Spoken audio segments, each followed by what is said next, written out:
I call the member for Higgins. Thank you, Mr Deputy Speaker. As a scientist, I know that it's vital we take ambitious and practical action on climate change. And as the member for Higgins, with approximately 28,000 small and family businesses across my electorate, I understand the need for guaranteed access to low-cost energy. That is why, Mr Deputy Speaker, the Morrison government has a clear and comprehensive plan for affordable and reliable energy that simultaneously ensures a green, sustainable future for all Australians. We on this side of the House are not focused on the if we get there, but how we get there. And we will get there by unleashing the capabilities of the new technologies that are coming to light. As the global economy transitions, Mr Deputy Speaker, a future of a net zero carbon emissions is what we are committed to. And we will support that also by supporting the electricity grid security, providing low-cost energy to consumers and therefore protecting the future of our planet. That is why, Mr Deputy Speaker, the Morrison government has developed Australia's first technology roadmap. Mr Deputy Speaker, we understand that prioritising new and emerging technologies will support the creation of 130,000 jobs and assist in our recovery from the COVID-19 recession. This approach will see the development and deployment of low-emissions technology supported by businesses, customers and the free market. Those opposite don't have a single plan or policy to reduce emissions. It's all talk on that side, not action. Not only does our plan complement our future obligations, which we will again meet and beat, but also provides a clear pathway for business, industry and entrepreneurs to thrive. And vitally, Mr Deputy Speaker, this will be achieved through technology, not taxes. There is no doubt, Mr Deputy Speaker, that the optimal means to achieve our ambitious targets to tackle emissions is to harness innovation, technology and enterprise. Now, Mr Deputy Speaker, we understand that energy prices are critical to business. We've put energy companies on notice with the introduction of our Big Stick legislation.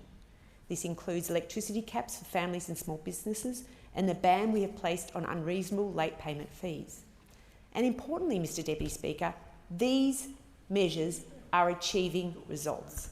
Report after report is telling us that the Morrison government's plan is working, with wholesale electricity prices falling, Mr Deputy Speaker, for 18 consecutive months. Quarterly prices are now at their lowest level in 6 years, and this is because of our action to back in businesses. With wholesale costs making up approximately a third of residential electrical bills and even more for industry, these savings are being passed on to hundreds of thousands of families and small businesses across Australia. They have directly benefited from the reforms that we have put in place, including our almost 28,000 small businesses across Higgins who all rely on more affordable energy.